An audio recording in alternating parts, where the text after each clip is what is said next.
Hello, hello, everybody. Welcome back to Reality Realness with 3 S's. I'm your host here, Chantele Francis, and I got with me today the lovely Miss Fanta Sesay, all the way from Vancouver, Canada. How are you doing today, Fanta? I'm doing very well. The sun is shining, and I am indoors. The sun is shining. I can't say that today. It's like, do you know, you've lived in LA before, right?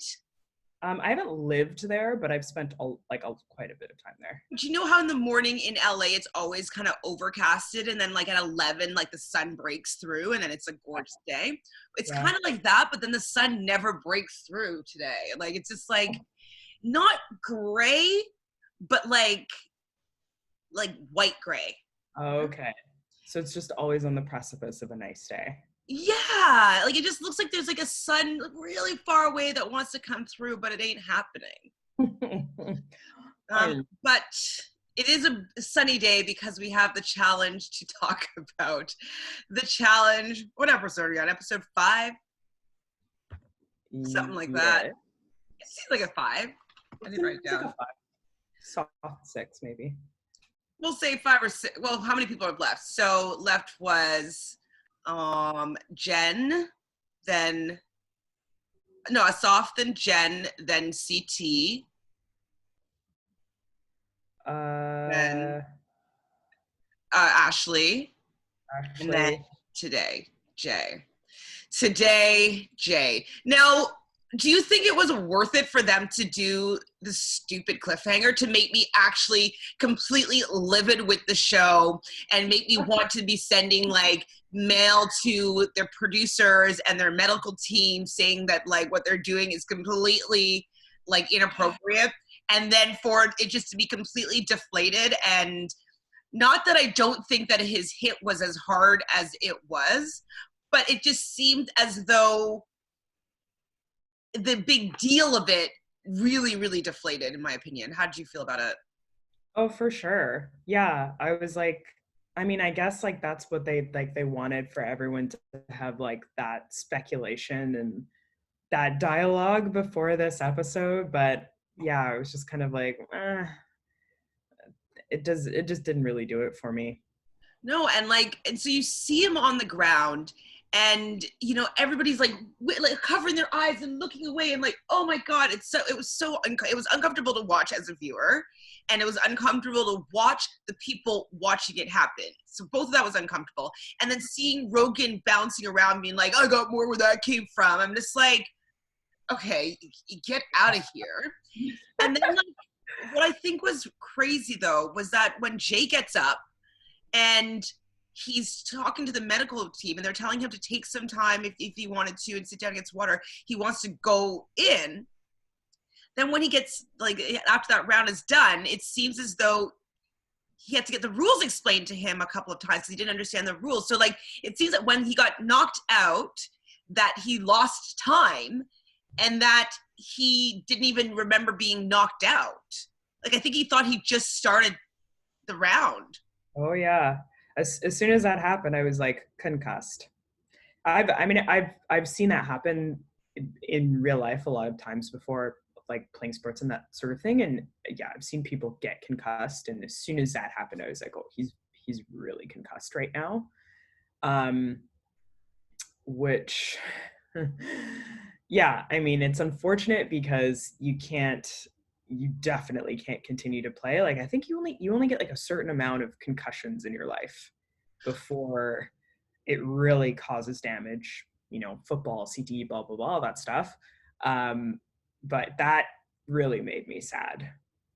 Well, yes, that really made me sad. And like the fact that I felt that it wasn't being taken care of in a way that I felt appropriate. I felt it was like kind of like they're trying to put a Band-Aid on. Like I feel like a concussion's more serious than they made it out to be. I feel like the hit that he took was completely out of bounds and out of line. Okay. And then obviously he's concussed and he's not making sane choices. So to allow him to go back in the ring because he's like, I want to do this, I got to do this. Like I love the challenge. And I love people with heart. I love people that want to keep going, want to push themselves like beyond what they believe that they're capable capable of doing physically, but he wasn't in his right mind, and what he was challenging himself to do was harmful to himself, not an act of him being like overcoming something super it wasn't super heroic what he was doing. It just really seemed really sad, in my opinion. Yeah, I see what you're saying. So, but basically, what you're thinking is like after the first or the only Rogan hit, I guess, were you thinking they should have checked him for a concussion then? Mm-hmm. Yeah, I would say like especially a hit that hard. TJ walks over to him to kind of like kick him with his toe, like it's like a dog that got hit on the highway. Like he just came over, like looking at it, like, you breathing? Like I was like, TJ, can you have a little bit of heart here? Like this kid doesn't look good. You look like you're just gonna kick him with your toe. Yeah, that was crazy that they were like, oh yeah, like he's just winded. Because yeah, when I saw him like get up and he was all wonky, I was like, uh, he looks, because you know when somebody takes a really hard hit in an elimination, you know they're done for the rest of that elimination because they're so spooked. They don't Yeah. want they don't want that hit to happen again. But Even like not even the one that hit to happen again. It's like they're not in their right mind. Like they're out of whack, out of sync. yeah, yeah, that was not good. Rogan, like, oh yeah, he wants more. He wants more. He's coming back for more. And it's like this episode, especially around this time, I don't know when they recorded these confessionals, but the way that Rogan was saying them, like, you're gonna have to help me describe what it is because it made me so angry. But he was always talking like this. Like Yeah, he was like he thinks that he's like an evil superhero or like a villain, like yeah. a super villain or something. But like heroic at the same. Like I don't know. It was always like he was in like a film noir. Like I don't know. There's just like some way that he was saying these things that made me even more impossibly angry. Oh, for sure. Yeah, But it was like it was like tough guy, Chippendale, film noir, horrible mix thrown into the blender. And yeah, I scowled every single time he came on to do a confessional. I was just like, and this was another like so it sucked that he won this one because this is another instance where I feel as though it's such a cheap win. So I like looked up to everybody who's won and I was like, I don't really feel like anyone's deserved their skulls. mm, I think it's really easy to like man or woman go into purgatory and give somebody a concussion. yes. Like, I don't think that it's kind of what we were saying last week of like, okay, yeah, if he breaks his, like, if it's because we thought his arm was broken, if he breaks his arm, then that's cheap. This is also cheap. Like, you can take somebody's, smash them and give them a concussion, and then you get your red skull. Yeah, like that's not the game, in my opinion. That's Exactly. not getting the fireball into the bin.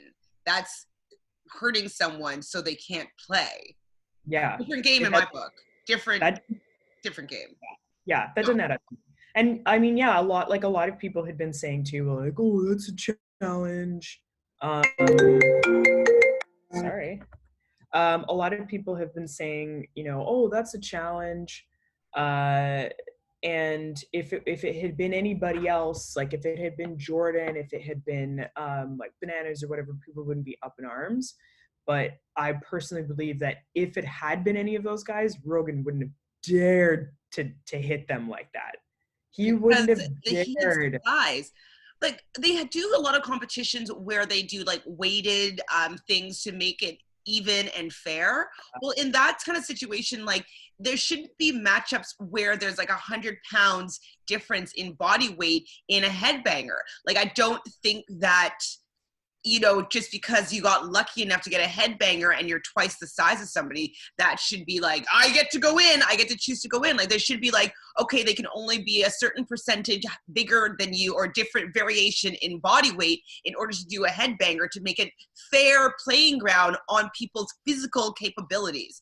Like, if he was going against, say, a Soph in that challenge, it would have been more, I would think, more balanced. And like, I don't think that we would be like wincing, because like it would be more evenly matched up.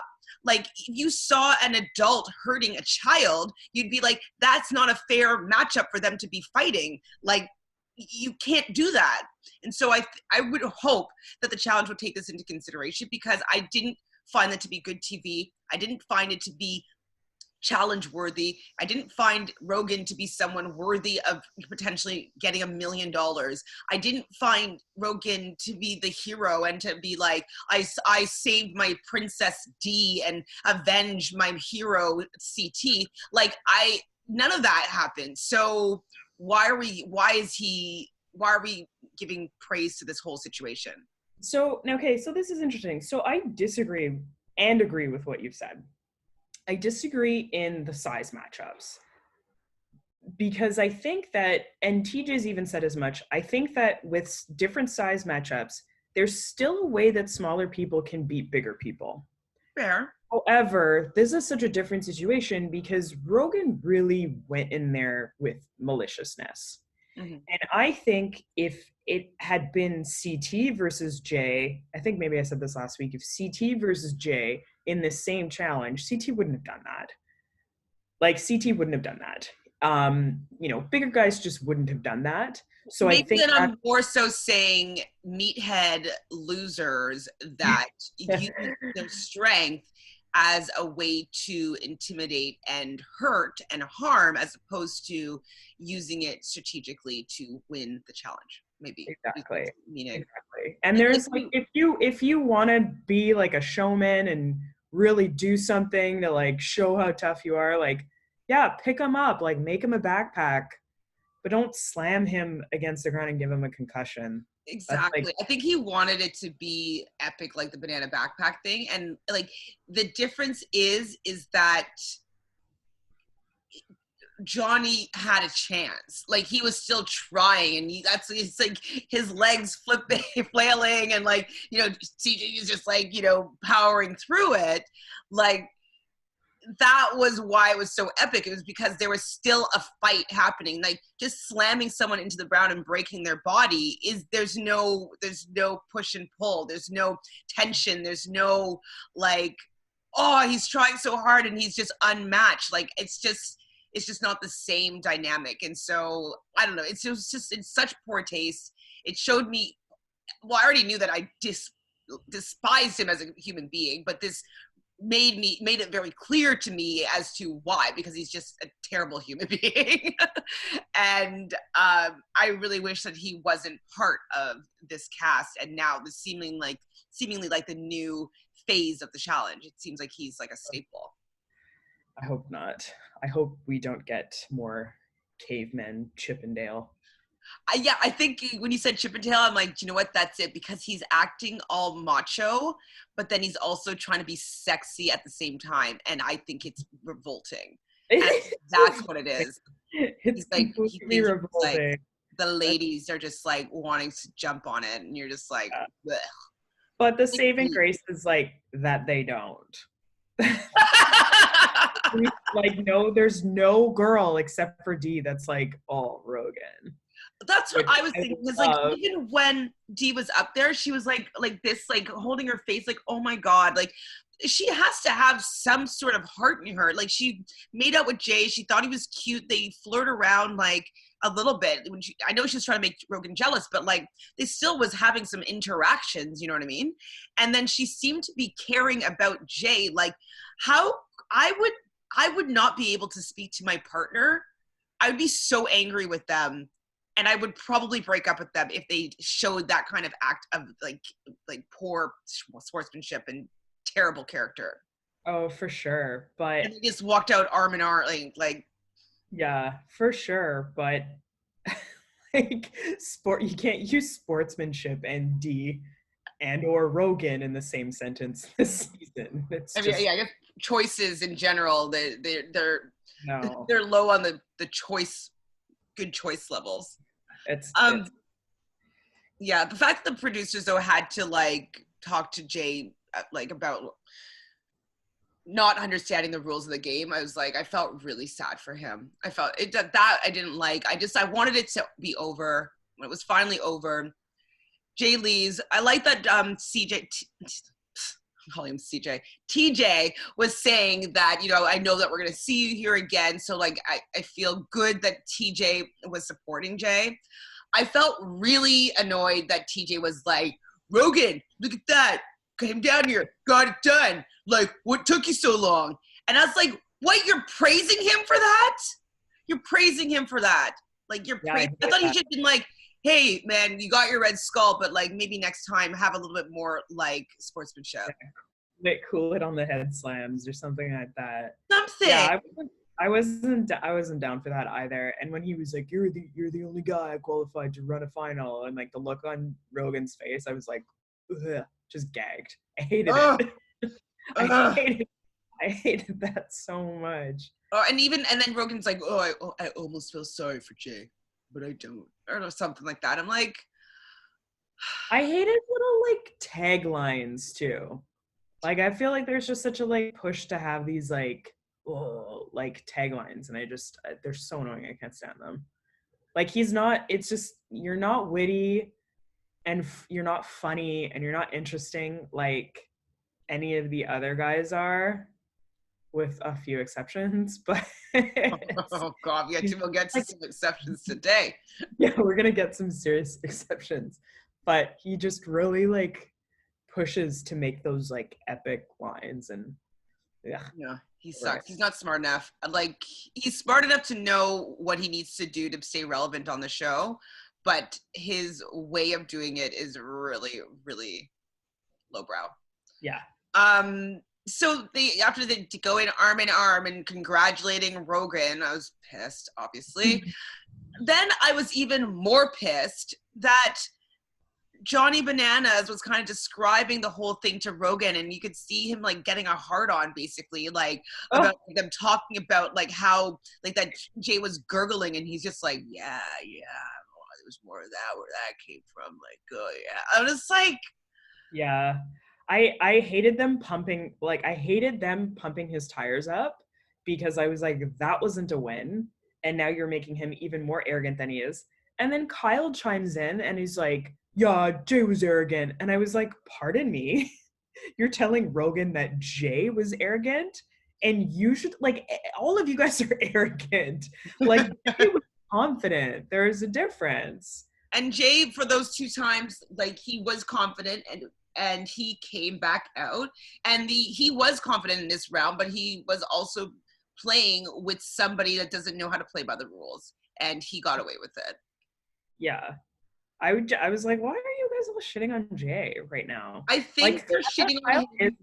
They have to be doing it to make themselves feel better about the situation, because I think that they don't feel good about that win, but they're trying to make it justified. It's the only thing that can make any sense to me. For sure. And Kyle is such a little snake. I'm like, you don't have to say anything sometimes. Like you can just like let a situation go, but like you don't have to like make a side every single time. Oh my god, I would never trust Kyle. I would never trust him. No. I mean, I was liking Kyle more up until this episode, but like it was too snaky. It was too like, what is he trying to get on Rogan's side so that like Rogan doesn't want to do that to him? Like I don't know. Yeah. Well, I mean, I think like anytime Kyle can kind of like get in somebody's good graces who is like be about to get a skull or has gotten a skull, he sees that as capital, and then he just like really turns it on. So yeah, it's just right. So then we kind of get a confession of Tori being all like, I gotta go in there, gotta get my skull. Like she's kind of getting her tires all pumped up, you know. Like I love confident women. I love Tori always pretty much always going in and getting it done. But I don't know if it's just because I'm irritated by the whole tone of this episode and last episode with the whole Rogan thing. It just seems icky to me, but I don't know, or maybe the timing of where they put this particular confessional. Yeah. But it just bothered me that it seemed from the progression that Rogan's win against Jay made Tori want to get a skull even more. And maybe it was just because of the placement of the confessional, but I was just like, Tori, that elimination pumped you up to get a skull? Yeah, I mean, I think it's I think maybe it was a placement, but I do think that like when people see certain things, they're, oh yeah, I could do that. No problem, I could do that.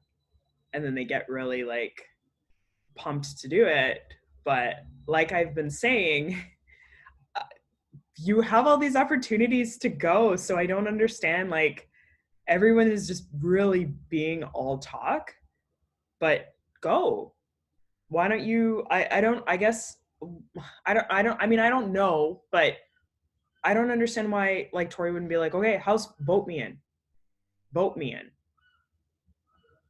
But they just want to wait. They want to wait. No, I think that I think they want the guaranteed skull. So they don't want to be voted in. They want it to be in the tribunal so that they can pick and choose if it's something that is going to be towards their strengths. And so I think that, and then they're feeling like they're choosing their own fate. I don't think that they want to feel like the house thinks that they're shit and that they should just be thrown in. Like, I think that it's a little bit psychological. And for sure. Yeah, I definitely think that's what I was going to say. Like, they want to wait to see what it is, to make sure it's not a puzzle. Well, puzzles, like, the puzzles on the challenge are not even that hard. Like, I was like, I'm good at slide puzzles, and I was watching the slide puzzle on Survivor, and I was like, man, slide puzzles when you don't have the numbers are a little bit more challenging. You know what I mean? Like that's it's like, I can do a slide puzzle with numbers, easy, no problem. I'll finish them all day. But then I'm like, fuck, if you don't know exactly what this picture looks like, challenging. So I can understand a slide puzzle being something difficult, but a regular 8-piece puzzle, there's 8 pieces. And I don't know. I know. It's like, it's not hard. So we start getting in on in the beginning, the whole thing, there was just a lot of doom and dread that was kind of hanging on the episode. Like, we knew that it started off like it was going to be miserable with Jay, and like with all the previews, we knew that it was going to be pretty miserable with Jenna and Zach. And the misery with Jenna and Zach began. So I heard that Skype phone call ring, and I was like, I knew it was going to be the Jenna and Zach phone call. And I'm like, man, I wish that they could just have to be completely isolated from their home life and they couldn't call them. Because I don't think she's ever been at the challenge where he hasn't negatively affected her game. Oh, for sure. For sure. When she's not been there, like the last time we talked about it, I think, where he just pretended he didn't know who she was. What? And then this time, he won't answer her phone call. And like, he knows that she can call maybe once a day, and he knows that it's a Skype phone call and who's it's coming from. Everybody has Skype on their phone and on their computer, so it's not like, oh, I wasn't home, honey. Like, no. He's intentionally doing that. And it's really hard. Like, it's hard to speak on somebody's like relationship that you don't know anything about. But they're showing it on TV, so this is a scenario. Yeah, like, but that's the thing. It's like, it's so frustrating to see that, because you're just like, Zach is so toxic. He's so toxic. Like, I mean, even like the whole, so this is what the whole situation is about. Like, she ends up calling her friend Nicole, and Zach had gone through her DMs, like her Instagram DMs, and had found like a conversation that she had 2 years ago when they were broken up, like with another guy. Like, what about the fact that, like, why is he going through her DMs? Are you going through them? Could you imagine? Like, I just thought the whole time, I was like, if their roles were reversed and She looked Jenna like she's back, crazy. oh my God, he would lose his mind. I mean, look at what happened a couple of seasons ago when Amanda was like, Zach was on Bumble when we were in like such and such a country, and like Jenna, like, it's crazy. Like, Jenna has the patience of a saint because she always goes to him and she's always super calm. She keeps it so together. She's super calm and she's like, okay, like, what is this about? And he's like, well, you tell me what this is about. And like, just starts raising his voice and gets all crazy. And then she's like, okay, can we talk? Like, can we talk? And he's like, not with the way you're acting. It's like, what universe is this where this is okay? It's not okay. Like, And well, I, we'll talk deeper about it when we get back to their actual phone call, whatever. But like, it was just the beginning of it, and like to the beginning of, you know, Jenna comes out of the room because he won't answer her phone call, and you know she's basically wanting to go, and she's like, I think I have to go. I think I have to like repair my relationship, whatever. And I was just like, at that point, I was just like, I was so annoyed. And then they switched to something even more annoying. um, and I do find like in the beginning, like the persistence of Bear was kind of not charming, but like it was entertaining to a certain extent. Like I mentioned before, and you just kind of disagreed with me, that like I can understand why Kayla might be charmed by someone paying so much attention to her. Like everybody there is like attention whores. I'm an attention whore. I understand like it feeling good to have someone to pay that much attention to. But it seemed like at this point it's flipped to being like an obsession that is, he's only doing it to negatively affect her life and feeling like he won something out of this. And I thought Johnny had a pretty good analogy about the Grand Canyon. It was basically like over millions and millions of years was carved out by water, a thin stream of water for millions of years, is how Bear is breaking down Kayla. But I just don't like him breaking down Kayla when she's in a relationship. I think that's really unfair. And not that I think that I would ever cheat on my significant other in that situation, but I don't hold it against her for it happening because it's manipulative. yeah. It is very manipulative, and especially like this whole episode as a whole is very interesting because you see a lot of breakage with people, and you could really see this bunker like starting to get at people. But yeah, you're right, like it's the environment plays a big factor in all of this as well. And I did feel very bad for Kayla this episode for sure. And what did you feel about Nelson giving Kayla relationship advice? Oh God, I wrote that down as one of my notes. I was like, Nelson's like only nugget of truth. Like, I was like, that was like the most articulate and coherent thing that Nelson has ever They said. must have fed him the line. They must have. But then also though, he a perpetual cheater? Like he I cheated on know. a lot, no? I find it so funny. Like, it's always so funny when like all the guys are like, oh, like saying all this stuff, and it's like all of you guys are guilty of doing this. Like, like however many seasons ago or then or whatever. Like, shut up. So then you see Kayla just like flip out. She like, I don't even know what she picked up, the ketchup bottle, like threw it, throws down her mic, kind of storms off. And then we come back to the Jenna situation where she starts talking to her friend, finds out about the DMs. And so she finally starts talking to Zach. And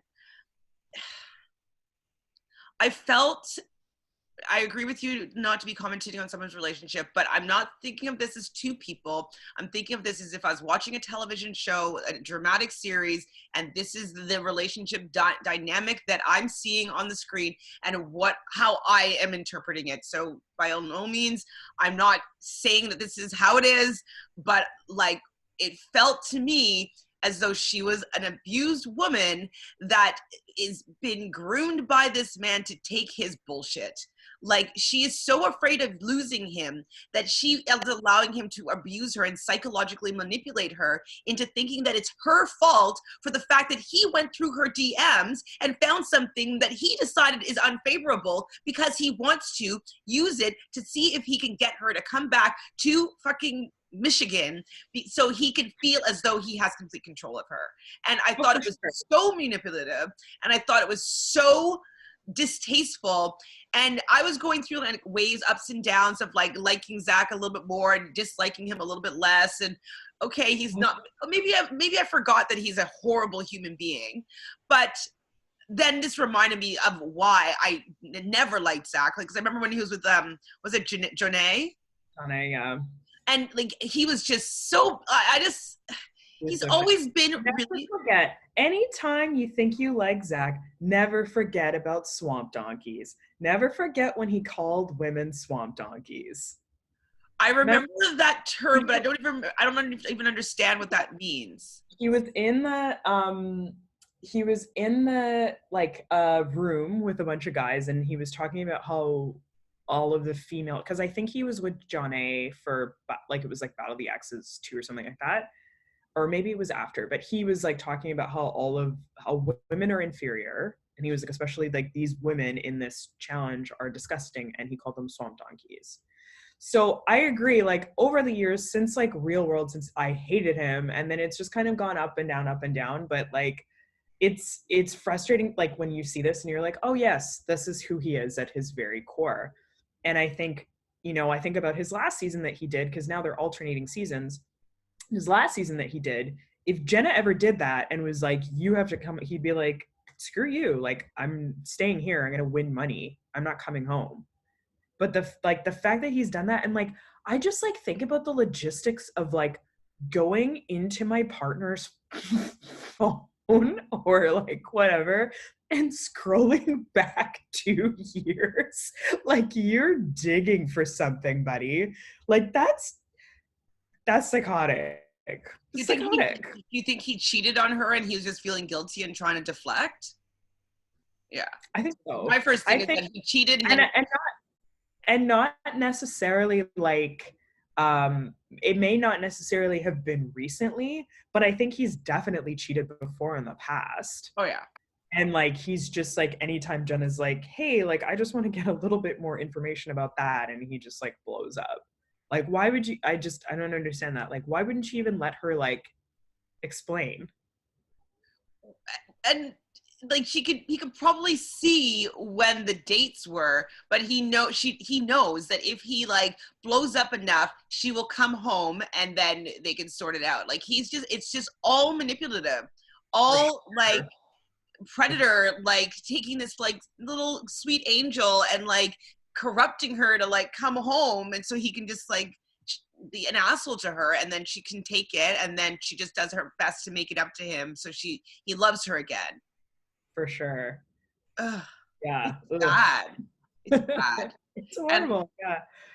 Even okay, so Dee, Jenny, Big T, and Melissa were all discussing Jenna, and I was just in my head thinking like, Melissa is the biggest cheater. Like, she steals everybody's boyfriend.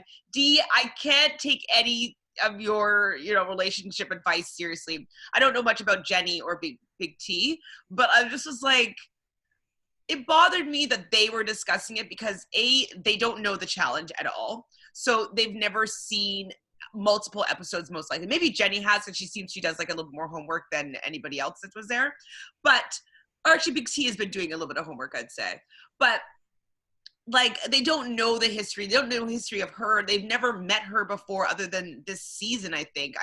What's her name? Dee might have met Zach last season. But just like, yeah. I was just irritated that they felt that they could have an opinion about, I guess as I can have an opinion about them. I don't know either. But This is different. Yeah, I don't know. I guess like Dee just irritates me. So anytime she talks, it's like really frustrating. Yeah. But it was interesting that Jenny was just like, yeah, like over the fire, like, yeah, like we're not in the relationship, so we don't know. like just trying to like not get involved in that. I can't remember though. Was he saying that he should stay or she should go? Dee was saying that she should stay. She was Okay. like, I would never like let anyone. And Blah, blah, then you're blah. thinking in your head like, you would never leave this challenge for a guy. If Rogan was like, Rogan ball and chain, yeah.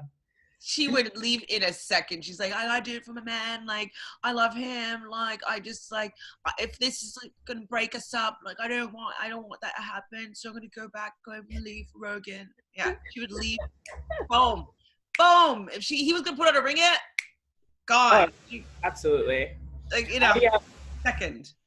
So okay, so one thing that I have to mention, like, so you know when like everyone's kind of like doing their rounds of like what they think Jenna should do, like shortly thereafter. Yes, because like right after it's Jordan is saying the same thing. He was actually being a voice of reason. I was like, go Jordan. I was loving that. I was like, yeah, Jordan, like what, like, and yes, I was so, because I was like, Jenna, don't leave. That's crazy.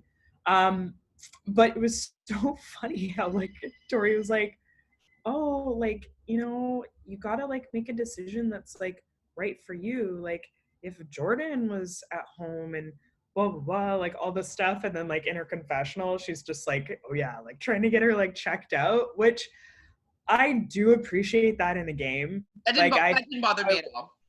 Yeah, I was like, I'm glad to see like this is back. Well, gameplay, like, fine. Like use the fact that Jenna has issues to, you know, make her either go in and be an easy Red Skull to take or not perform as well, and it might be easier for her to get into the tribunal. I get it. But I was really, really impressed by Jordan being like, I would not want my woman to be leaving for like da-da-da-da-da. Like I appreciated the fact that he could see that Zach was being an asshole and he would never ask his person to do that.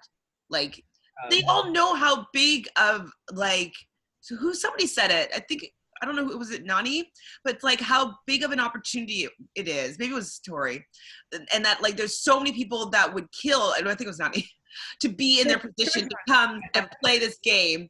And, you know, she's just throwing it away for an argument that may or may not be fixed on the outside world. Maybe he decides that he's never going to forgive you. Maybe he decides that, you know, you're not the person for him because he doesn't trust you anymore. Maybe it's over. But like, if it's over, then wouldn't you rather have $1 million? Yeah, exactly. Except other than regret, I wouldn't want to have regret. Yeah, exactly. Yeah, I was like, the whole time I was just like, please don't leave, please don't leave, please don't leave.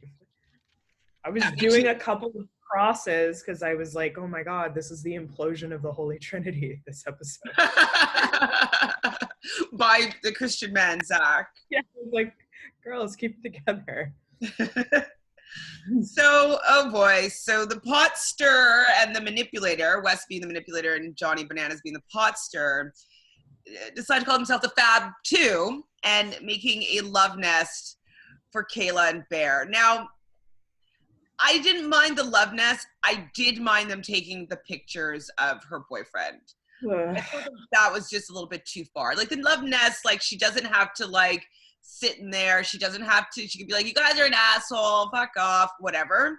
But like taking her personal property, and it's just basically saying that they don't have any respect for her relationship. And obviously we know that Bear doesn't. And it just is making a mockery of the situation that she didn't choose to be in. She's being targeted to be made a fool of by a relationship that she's trying to hold on to, and somebody is trying to deface it for TV time or for whatever his own personal gain in. And it's that made me uncomfortable, and it pissed me off. I thought it was too far. Yeah, I thought it was pretty rotten, to be completely honest. And again, like you have your double standard there, because there were like seasons ago where Bananas was dating Hannah, this Olympic snowboarder, I think. And there was talk of like he had like, that's when he like started like hooking up with Nignani. And like he like got the cameras out of there, like he got mad because like cameras were like watching him. And I thought about that and I was like, imagine if during that time somebody had like gone into Johnny's bag and taken pictures of Hannah and then like put them like around, like he would have lost it. Lost He it. lost it. And I thought that was, yeah, I thought that was really, really, really nasty that there was just like practically the whole house there just like, and Nelson just like cackling, like I just saw it in slow motion, like Nelson like grabbing Bear and like cackling and everyone. I was like, oh, this is so gross. Well, I mean, I didn't mind the love nest. I thought that like that was okay. But That's it was the picture sent it over the edge. And like just like it was just so upsetting for her to like look up and see like these pictures and just like even still I was like she had so much dignity to just be like fuck this and like walk out the door without even like going to scramble for the pictures. But I believe that Bear didn't know that those pictures were put up there, and I do like I did see his like genuine shock, but I think at the same time this is where like the roads kind of split and he can go genuine person or fuck boy, and he could have gone genuine person and like pulled Kayla aside and been like, hey listen, like we were just like having a laugh, like the nest thing was like one thing but I didn't know they took the pictures. I think that Bear wanted to do that, but I think he has this character that he thinks he has to play all the time, that he can't allow himself to be a real person. Like he's always, it's always an act, it's always for show, it's always over the top, and I don't think he knows how to, or he wants to allow himself to level and relate to somebody genuinely, because it's a little bit too personal, it's a little bit too vulnerable, and I think that he is just one big mask. He just masks his vulnerability the entire time. He doesn't want to have anything hurt him, penetrate him, so he just he's always on, he's always wearing a mask. And I think that he will never, in my opinion, unless he changes this, be in a serious relationship or have a real love, or not be a fuckboy, because of the fact that he will never allow himself to the real him to be seen. Like it's just he doesn't have that in him. I don't know what happened to him as a young boy, but he must have been bullied like crazy, or must have had to build this this shell, because there's no way that someone could just genuinely just be this narcissistic. You know what I mean? Yes. Well, he has to replace it. I'm laughing at the term narcissistic, like when I think of the challenge. They all are varying degrees of narcissism, but I find that Bear is a bit sociopathic. I think he's narcissistic. I think that there's no truth in him whatsoever. And that's really scary because they don't care. They don't have an empathy. No. So that's why, obviously a normal person would be like, oh my God, if he really loved Kayla, he'd run after her, be like, oh my God, like I thought they were doing something nice. I did not, exactly like you said, I did not think that they would go that far. I'm so sorry. I understand that you're mad, why you're mad, blah, blah, blah. But he didn't even come close to doing that. He's just like, come give me a hug. And she's just like, oh my God, you don't even really like me. Like you're just doing, and she's up on it now. For sure. Yeah. Well, I mean, good thing she didn't sleep with him. That we know of. No, I don't think she did. Oh my God, the camera's on that. But this whole thing, she's just saying this makes her want to go home. This she's ruined her relationship outside this. She's really upset that somebody is toying with her real life and they don't care about her. That sucks. I'd feel targeted. I'd feel like that's kind of bullying, in my opinion. Manipulating the situation that she's in and breaking her down. I'm just the whole thing's very, very toxic. Oh yeah. This was a toxic episode. So toxic. What happened next? Oh my god. Tori and Jordan. Oh, so like as usual, Jordan really. Oh, I just want Tori to get her skull. Tori to get her win. Like I just want Tori, and like I'm happy about that. But like, she just let her get it on her own. I don't know. Like, just she can do it. Don't worry. Like you don't have to like get it for her. Yeah, that's the thing that I'm finding like with this season, because I'm like usually like their seasons before usually they were like separate people, and then now they're together, because usually like I mean how many eliminations did both of them do and they crushed last season? So it's just kind of like Yeah, exactly. Like, I mean, I get it. Like, it's his partner, and he wants her to have the win. Like, she lost it last season, and she definitely should have been the one that won it, because her becoming a turncoat, as I said many times, is the very reason why Dee won that money. Like, if she hadn't flipped, Jordan would never have flipped, and the U.S. would have 100% have won. Like, there's no way that they would have won. She brought that team together. She was the glue. She got them to start winning. And, you know, the fact that she got, like, I don't know what term it is, but cut out just before the very end because of a puzzle, like, that would hurt. So I understand why Jordan is like, okay, we want to get her skull, want to get her win. I get that. But it's kind of like, we know she deserves a win. Like, we know you're her husband. Like, we know that you're really strong and you've won a couple times. Like, we know all this already, okay? We don't need to show them that you're, like, the power couple and like, she's going to get her win. Like, she's going to probably get the win or she's going to go out. One of the two. Like, what if the two? What if she lost her red skull? Like, that would be an upset. Like, if she went into the purgatory and she lost. I don't want Tori to lose, but with Jordan always wanting her to win, I want her to lose now, just because it just would be so, like, cheeky. You know what I mean? Yeah, of course. Things happen. So this is when Zach finally answers, blah, blah, blah. We already talked about him and his bullshit. You have not been forthcoming about who you are as a person. I've talked to people. What? Yeah, you haven't talked to your partner. I said that I wasn't going to say anything more, but it gets me, because it's like, I think that it's an uncomfortable conversation to ask people that you're in a relationship about other people that you've been in a relationship with.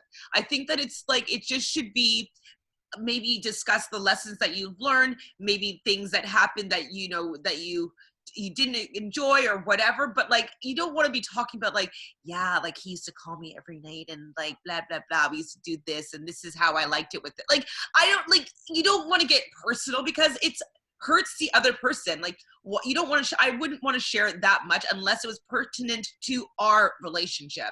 I think it should be separate, because I was a different person when I was with that person than I am with this person. Like, you're different people. Sure. And so the fact that he's saying that she's not being forthcoming because she didn't tell him about all the ins and outs of a relationship that she had when they were not together, like, that pisses me off, because it's I wouldn't want to hear it. I wouldn't hear it. I would not want to hear about somebody else.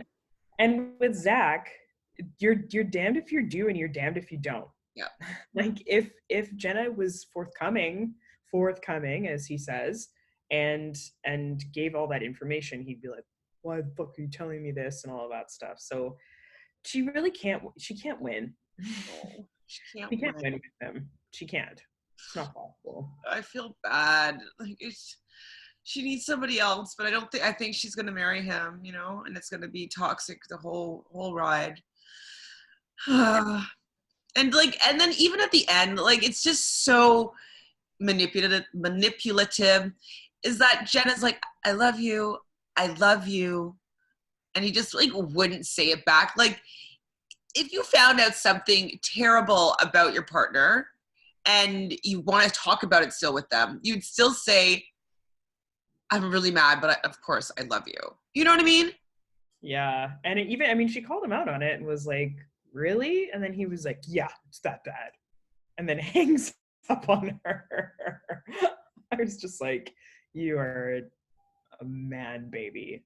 Ugh. Man, baby. Nani tries to reason with her, and Nani just like knows that Zach's an asshole, and she just is like, just like, It's no, interesting because stay. you see that she's bitten her tongue for so long, and then finally she just like rips the lid off of it, and she's just like, he's being such a dick right now. And Like, she's better. right. And I think she was actually quite easy on him and her. Like, I mean, of course she wants to be gentle because her friend, like, you don't want to gang up on like, oh, your boyfriend's an asshole when they still love them. Like, you know, so For obviously sure. she's like tippy toeing around. And but she's putting things in perspective, I think, being like, hey, like his nonsense is gonna be there whether you win the money or not. So like you can work on it then with money or leave and maybe not repair it without money. So stay, girl. Like he's always good. He does this all the time. This is not a new thing. It's not new behavior that you have to go and try to repair. Like this is his common pattern. As soon as you're away, he finds some reason to make you feel scared about your relationship, and then you run back to him to go and repair it. It's disgusting. Yeah. Hate him. I like intelligent, kind people that like want to grow spiritually and like change the world and empower each other. Like, what's so hard about that? Wrong show, baby girl. But like, even like, I was kind of just complaining about Jordan, empowering Tori. I just find it just too much seeing it. But like, I do like that he, you know, he lights up when he sees her. He thinks of her in a good light, and even reverse way, like Tori sees that Jordan can be, you know, a certain way at times with certain people, but she still tries to say, hey honey, like maybe you should try to come across a little bit differently with people. Like she sees sometimes his wrongs, and he always seems to be willing to work on them. And that's what I appreciate in a relationship, is like if your partner points something out that maybe they feel is unfavorable, that they're willing to listen and work on it, not cut you out and say, come home, maybe we have a chance. Yeah. Oh yeah. That's Like the blackmailing your partner when they're around the world trying to win. They're at work. She's at work. Yeah, that's their job. She's at work, and my boyfriend's calling me at work to yell at me. Yeah. Yeah, I can't stand it. What else have? This was interesting, this scene. So Wes and convincing Bailey to go against Jenna. So, I mean, we all know that Jenna is going to be like considered to be the GOAT here in this situation. Like she's checked out, she wants to leave. So like I usually prefer the quit because I hate people being able to, you know, take an easy road just because someone is Mentally their check head's out. not in the game. So I want Jenna, like, hey, Jenna, quit. Don't go and be shitty in the elimination and give someone a skull. I hate that more. So just quit or play. But the fact that she's being used in this capacity now, like, makes sense. Like, I would probably do the same thing if I was on the other end.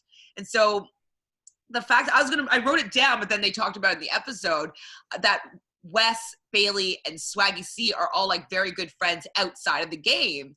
And I knew that, and I was going to talk about it, and then they were mentioning it in the show, and I thought that was pretty interesting. And I don't know what it is, maybe because Bailey looked so pretty during this conversation, but I had a turning point, and I liked them both a lot more this episode.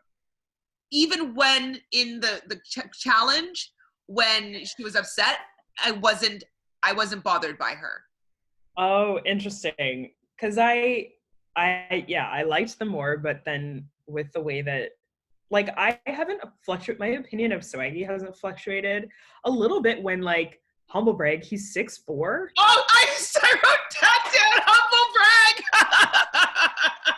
He gets to throw that in there that he's 6'4", so he's super tall, and that he used to be a traitor, and blah, blah, blah. Like, he just throws in all these things. At all, I was like, okay.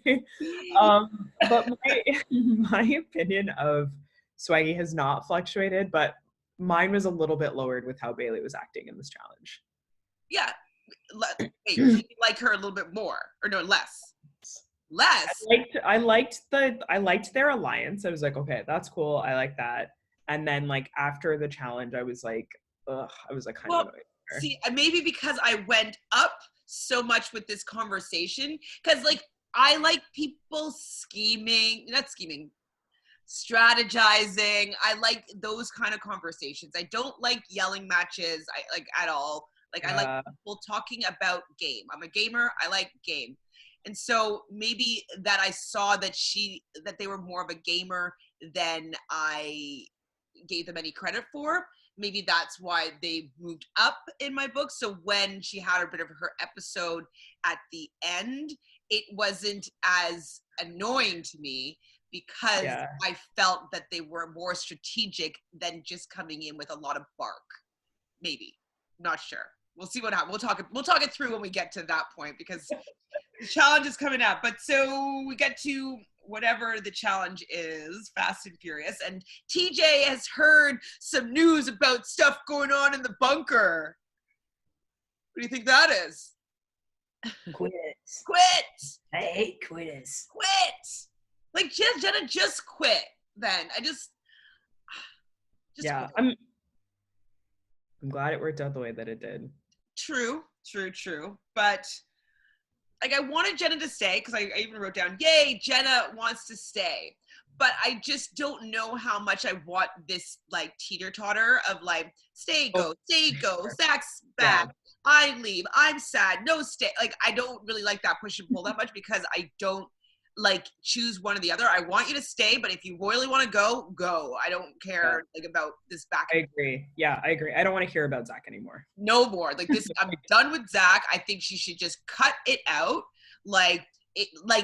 That would be, oh my God, I would be like screaming if she was just like, do you know what? I am sick and tired. She doesn't even have to say this to him. Sick and tired of him always changing and influencing my game when I'm away and I'm trying to do my job here. I am shutting him out for right now. I'm going to go in and get that money. And if I feel like he is the person that I want to spend this money and share it with, then maybe we'll work on a relationship. But at this point, he's dead to me. Like that's how I would be dealing with it because I know. I mean, that's the dream, but unfortunately, he's too kind and empathic and patient. I'm not that patient. I can't deal with babies. Well, I love children and babies. Like I can be very patient with them.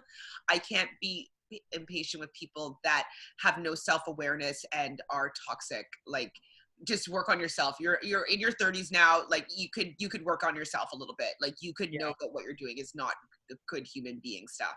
You know what I mean? Like anytime, like say like I'm mad at like a Bell Canada person, then I'm like after I'm like, I should have maybe taken a deep breath and not gone off. You know what I mean? At least be reflective of my actions and like not saying that I should have done them in the first place, but at least to recognize that like maybe I could have gone about it, approached it in a different way.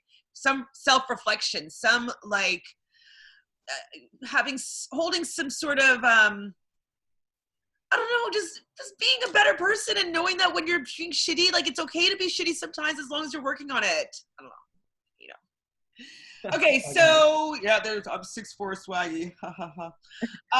So the teams are going to be paired in two, and they're going to be tethered to each other. They're going to be on the side of a semi truck, and they're going to be gathering puzzle pieces, clipping them on to whatever that tool thing is called. What is it called? I don't know, but it's magnetized, right? Oh, I thought it was and then it was the carabiner. Carabiner.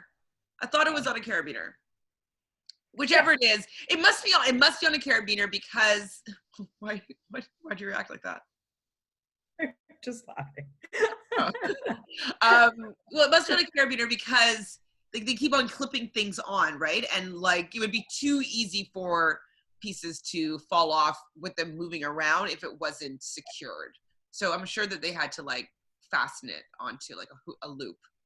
Yeah. So I kind of just put the teams down and then we can just kind of like talk through each teams as they went. It was kind of, I didn't know really how to arrange it. So they have 7 minutes to basically collect however many puzzle pieces. They said, oh, it was 10 puzzle pieces. And there's a puzzle at the top that they had to complete all within the 7-minute time limit. So obviously whoever has the least amount of time is going to win. And if you didn't complete it, you get eliminated. So first 2 teams up are Jordan and Nani, as well as Swaggy C and D on the other side.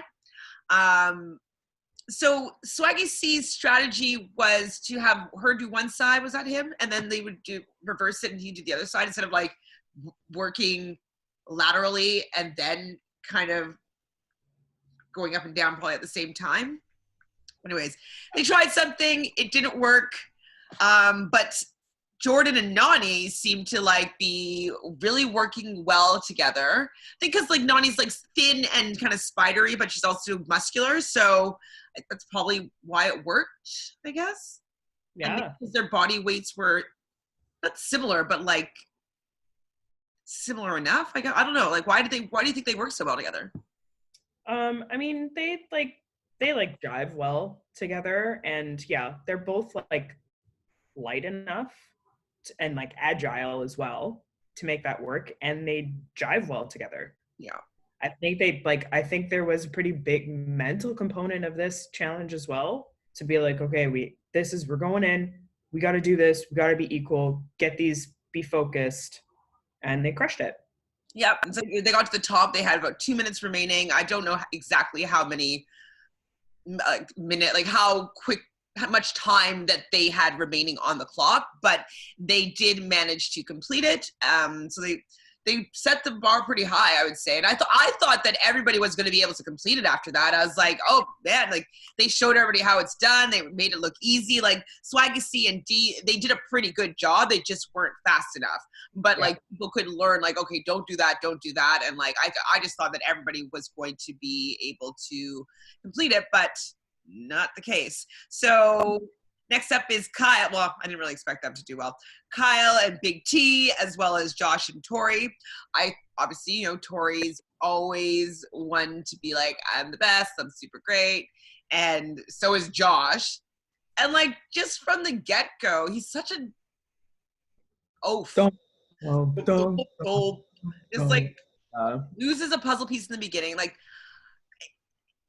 if he had noticed that he did it, I would have been more happy about it. But the fact that like we all could see that he did it, and then like at the end they're like, where's the puzzle piece? And like they're yelling at producers like, the puzzle piece, there's no puzzle piece. And they're like, you dropped it at the very beginning, Josh. Yeah, that's the thing that I thought was so fun. You go the whole 7 minutes and you don't even realize.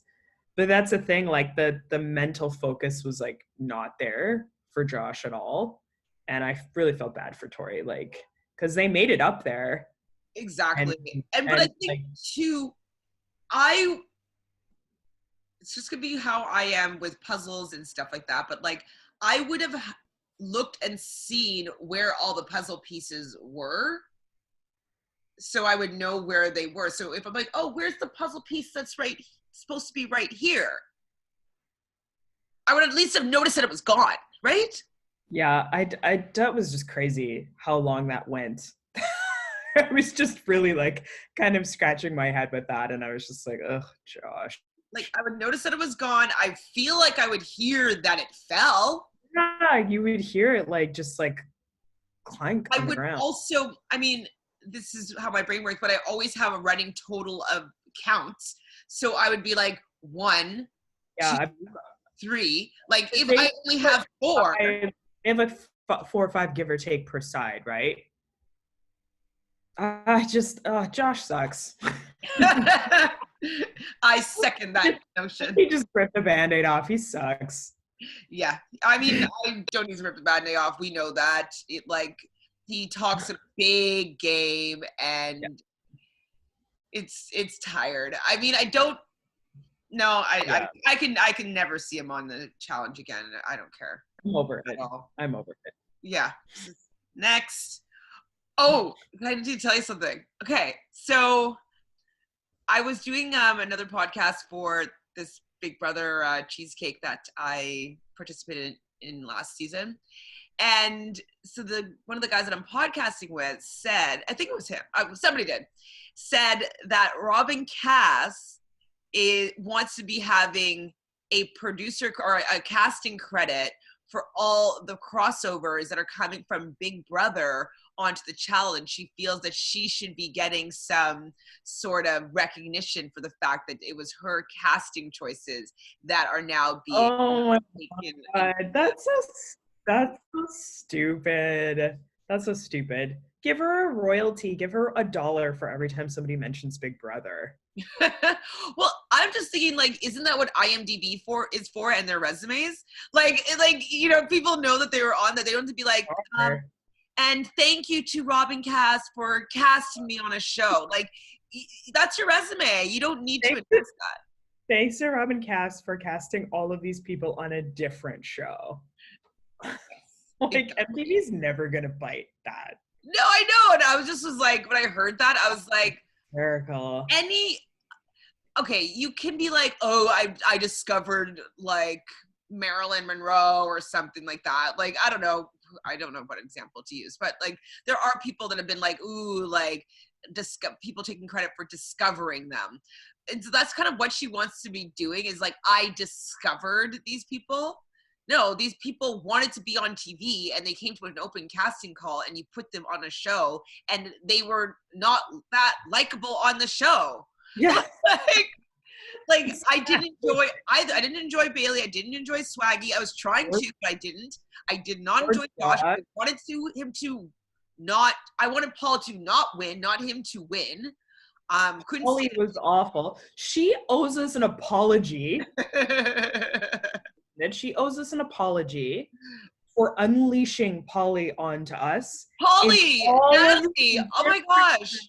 In Big Brother, in the challenge was sacred for all of us. And it's tainted by the people I don't even like from the show. Yeah, it's who else is there? Is there anybody else? Is it just those 5 or 6, whatever we said? How about that? Anyways, I thought that you would appreciate that. So yeah, they dropped a puzzle piece. So Tori was pissed, like, it's a girl's day and he messed it up, and that would really irritate me, that he's just so clumsy. And he's not on the line, so it doesn't even matter. Fessy and Jenna. Why was Jenna just being so sucky too? Like, how could she not reach? She's tall, and everybody else seemed to not have a problem with that reach part. Is it like? I just think Jenna's been checked out for seasons. That's just, anytime I see Jenna not doing well, I'm like, she's just checked out. And I felt bad. And it made me like Fessy more, because he was like, okay, like, let me try, I'll go on your side and I'll try to like do this. But she's just checked out. As much as she says that she's not, she's checked out.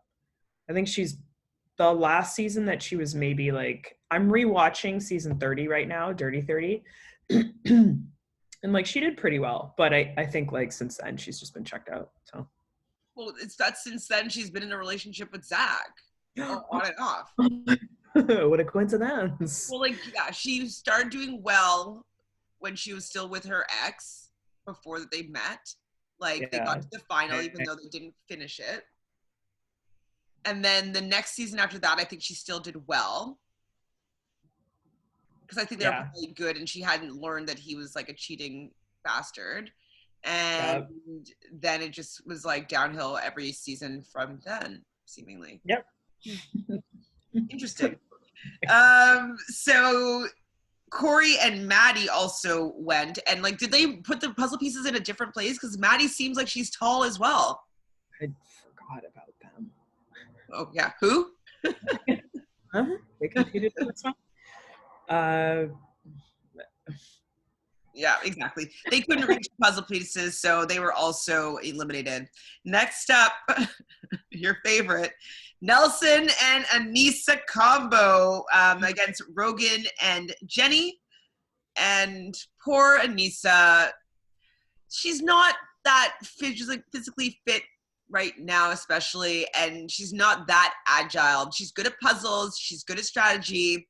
She's good at like headbangers and stuff like that, but she's not necessarily good at this particular challenge. And But I feel like she could have done well if she didn't drop her piece. Like she yeah, would have tried. And well, she ended up like getting enough pieces and they went up to top and she just wanted to finish the puzzle. Like even if yeah. she didn't finish it, like she would have gotten it done. I don't know if they would have gotten it done in the time frame, but like she's not necessarily, she's clumsy kind of like a Josh, you know what I mean? Like And yeah, it's not as agile. yeah, I don't know. That whole thing was just like really frustrating to me. Yes, Obviously, I felt like bad. I feel like Nelson like blew up and was being such a huge man baby and he's like, I know the truth. And it's like, dude, like that's not what happened. And like, do you see Tori like coming at Josh for like dropping the puzzle piece like that? Like I was like, everybody was like, dude, like chill out. Like even Fessy, like that's not a good look, dude. But like I've also thought it was shitty that Bananas was like saying that like Anissa like was not doing well. And I was like, hasn't she been in the tribunal? There's been so many people who haven't been in the tribunal. Like Anissa's doing just fine. yeah, Everybody she's doing fine. I think that I can understand where he's coming from in the fact that like she's not a solid, reliable partner. Like I wouldn't always be like, if I went with Anissa, I know I was going to win. And I think that that's kind of where he's measuring that she's not. Some things will fit to her strength and she will do well, but like I wouldn't be like I'm with you like Jordan all the time because I know Jordan 90% of the time he's going to do really well. I don't think that she has those same stats, and I think that's more so what he is commenting on, stats, not necessarily for this particular season, but her overall challenge career, that yeah, she's not a reliable partner or reliable at doing well, and that's yeah, true. Unfortunately, that's true. I love Anissa. I want her to be around. Like I like her commentaries top. Like she's has her finger on the pulse as to what's going on in the game and all the relationships that are happening. Like she's great, but she isn't reliable as a competitor. You don't know if she's going to win or lose, in my opinion. We'll get back to their fight after. So Rogan and Jenny, I was also surprised that they got eliminated because, you know, they're both the Red Skull recipients and they're so amazing. So I was surprised about that. They're just not trying anymore. I guess they don't really need to try. They don't, which is just, that's kind of annoying to me. Yeah, how can that's broken, actually. Broken system. And like, that's, I don't know. I don't know how they can fix that. Like I remember was it Rivals 1 or Rivals 2, like they would give penalties. But it would be a great system if they brought back like, hey, if you win this, you win $1,000 or you win like $2,000. Yeah, they need to have that incentive because it's just like, then yeah, you end up with a challenge where only like 3 teams place, which is like, no bueno. So team number 9 is Melissa and Bananas, and 10 is Bear and Casey. Who? Casey. They completed it, and so did Mel and Bananas, and Mel and Bananas did it pretty quickly, it seemed, as well. Lastly, Wes and Kayla, and then Jordan and Bailey, and both of those 2 teams were eliminated. And Bailey was definitely not impressed by Jordan. Now, do you think Jordan was throwing it because he preferred to, if he was going to win it with Nany, or do you think that it was an honest, like, not doing as well with Bailey because Bailey isn't as good, or Nany was better, or I believe Jordan. I believe Jordan because his ego's too big to lose. He'd want to be like, I could do it with anybody twice. Like he said, he was like, every challenge I play, whether or not it's a guys or female elimination, I play to win. I believe that. And also he would have said in the confessional, like he would have been like, yeah, I threw it. Like there's no reason that he would like, you know, lie about that. And the reason I was so frustrated with Bailey in this is because I was like, it takes 2 to do this challenge. Bailey was going into it with a mentality that Jordan was just going to do everything for her. And like Nany and Jordan jibed so well. And it's like, well, if you go into into a challenge with the mentality that the other person's supposed to do everything, it's not going to go over well. Well, exactly. You're going to be like, why aren't you doing this? And he's probably like, why aren't you? Yeah, why aren't you? Maybe they couldn't see how well that they were working together. Maybe she just assumed that Jordan just did everything and Nany didn't have to do any work. Like maybe they couldn't see how they were like actually both doing their equal part. But I understand why she's upset, because it's a girl's day and, you know, she wants to be able to get a red skull or wants to be able to be in the tribunal to be able to choose whether or not she could get a red skull. She should have gone down and gone against freaking Ashley when she was in there. Was that her? Yep. Then. That was an easy elimination. Anyways, or was that? I don't even know. Yeah, they said D and they should have sent herself in. Yeah. I think that's it. I can't remember. It's so confusing. So Swaggy or Bailey reminds us that she's Swaggy's #1 fan, and she at least knows that, you know, Swaggy he was voted out second in Big Brother, and it really hurt Bruce's ego, and he has a big ego, and that like he thinks he's the greatest, and she thinks she is his #1 fan. So at least she recognizes that he's quite braggadocious and pretty obnoxious at times. And so that is also probably why I don't mind them as much, is because they at least recognize that they are a little bit obnoxious. You know what I mean? Like a little more self-awareness than I was giving them credit for before. So instead of just people popping off, at least they know that they might have a little bit of work to do on themselves. For sure. Yeah. So that's why the liking it is coming up for me for them. I wrote down, Casey is recapping the challenge again. Lukewarm recaps brought to you by Casey. I feel bad because I really, really like Casey a lot, but I don't think she's gonna get called back. She just doesn't add anything. Like you could just cut all of her recaps out and it's not gonna make a difference. Now, I don't know if something's gonna happen, but remember before the season started, there was a point where Bailey seems to be coming for Casey, so maybe she'll have a little bit of drama, and she'll have to defend herself, and maybe she'll pop off.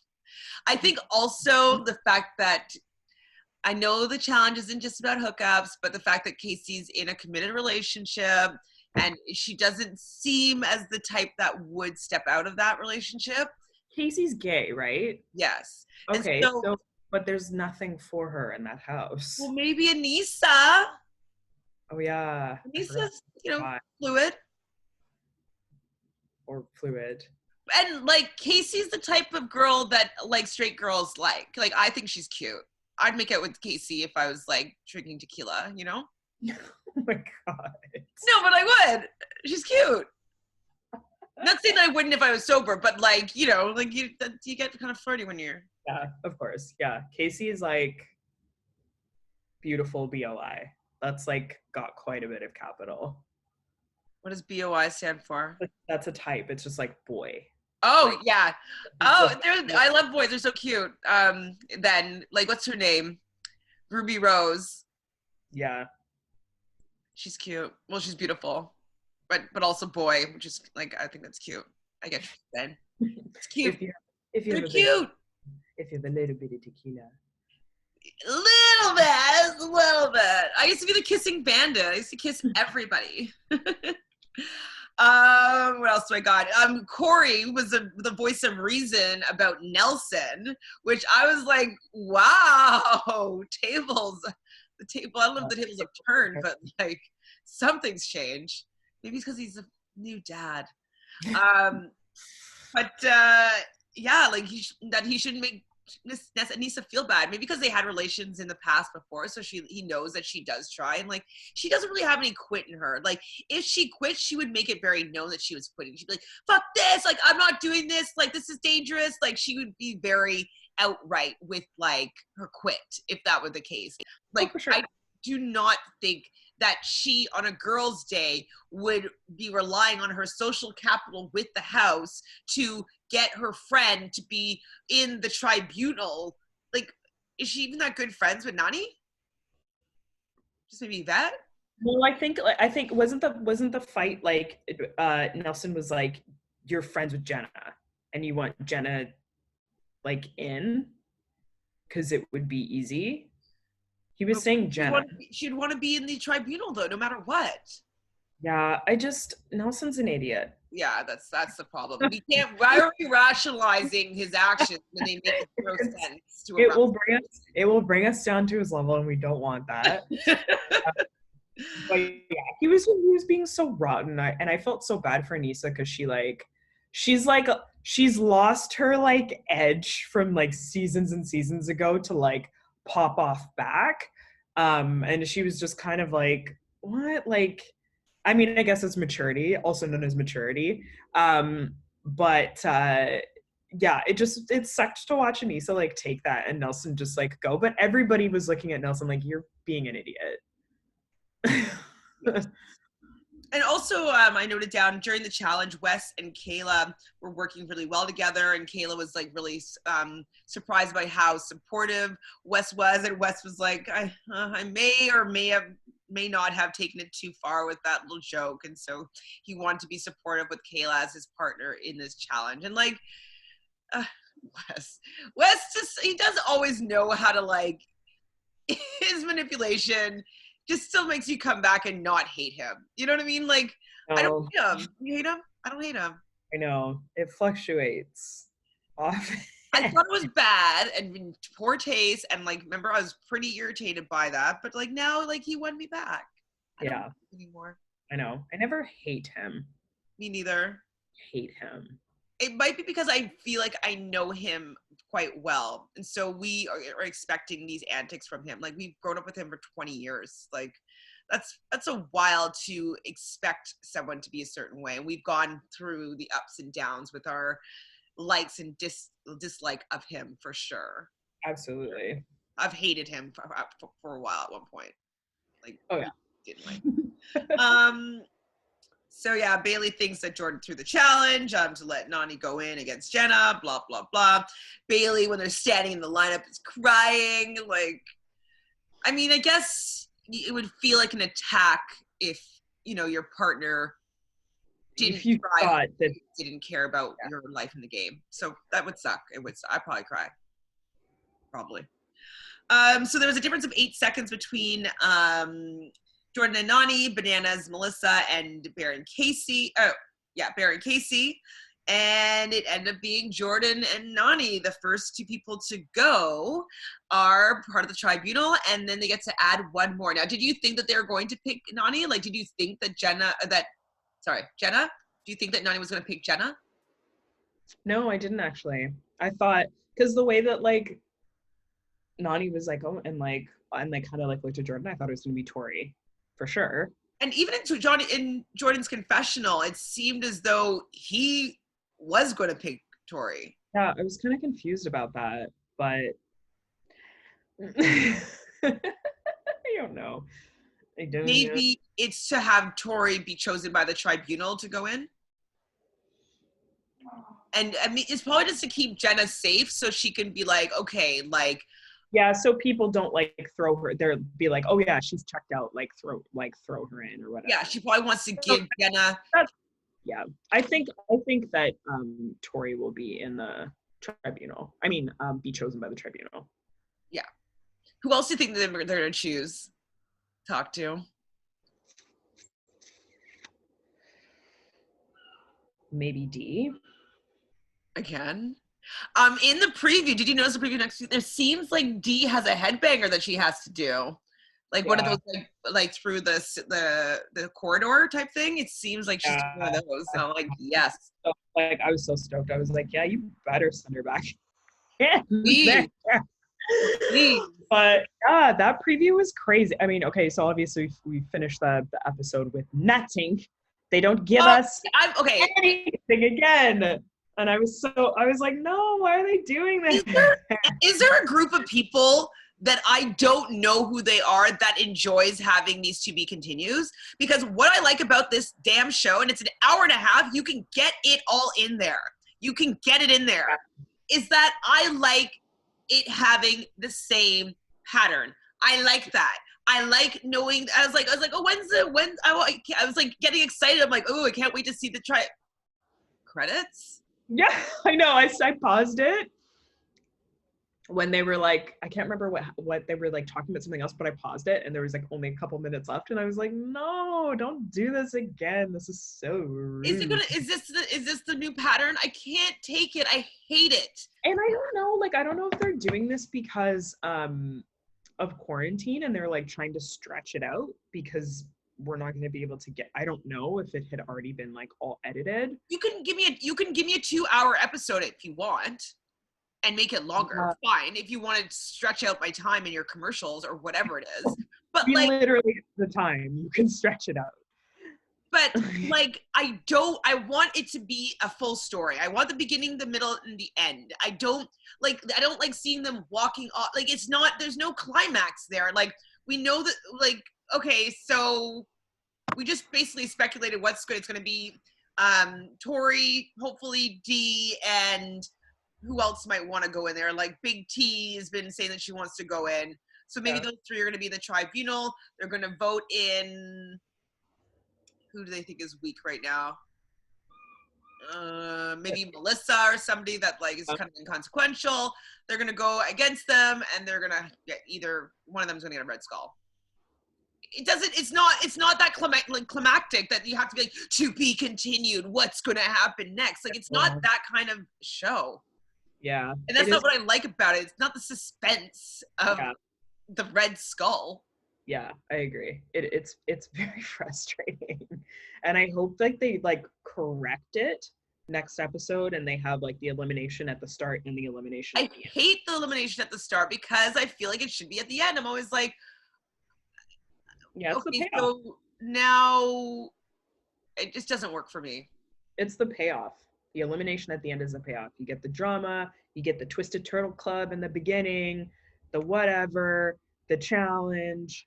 And the end, the beginning, the middle, and the end. Starting at the end of the beginning. This isn't fucking Memento. Like, I just want a normal succession. Like, well, one thing that I love in the preview is when TJ is like, you guys are out of time. I told you, should have gone in. And that is what I am waiting for, because I cannot wait till he gets to that point and there are like no skulls left for a bunch of people, because I will cackle. I will just cackle. I know. I was saying to the guy Ryan I was telling you about that, like, I kind of wish that they knew. Sorry. I kind of wish that they knew that, like, how many skulls that they were left, to put a sense of urgency. Just so, like, you know what I mean? There's a little bit more like, okay, gotta go. But I see the payoff from your perspective being like, oh, they thought they had more time than they did, and they don't. But, like, they can think about it. Like, they'll most likely have, what, like 6 girl spots and 6 boy spots? Yeah. Max? They just shouldn't muck around with it anyway.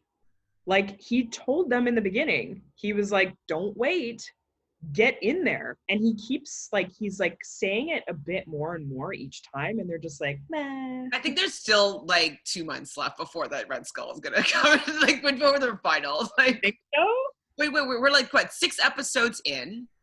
Okay, so yeah, we're like, so there's still like 20-something people in the game, like 20-something people. I think it's gonna be a big purge.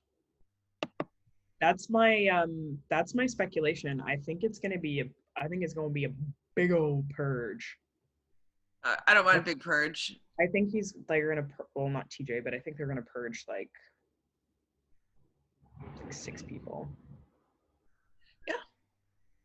That is crazy speculation, but anyway, those are my thoughts. I mean, I think, yeah, I agree with you that it will be like an episode, so I guess that's why they're not, telling them how many skulls that there are, even though I wish that it would. I want the more urgency. Like, I want them to want to go in more, but I guess this is like the payoff for next season, because I'm sure they're going to use this again.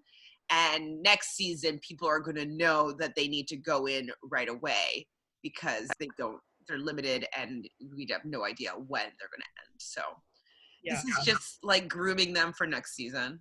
That's what I think. I guess. I was gonna be like, who went home? I'm like, right, we didn't have anybody go home but Jay from last week. So, and they didn't even spend that much time on it. They spent like 4 minutes. So like, why can't I have my challenge 12 minutes at the end of the episode? Why? Where's my purgatory? Where is my purgatory? Who likes this? Nobody does. Nobody likes this. Nobody does. Nobody likes it. Nobody. Not even the editors. The editors don't even like it. Because the editors are trained to tell a story. Yeah, that's the thing.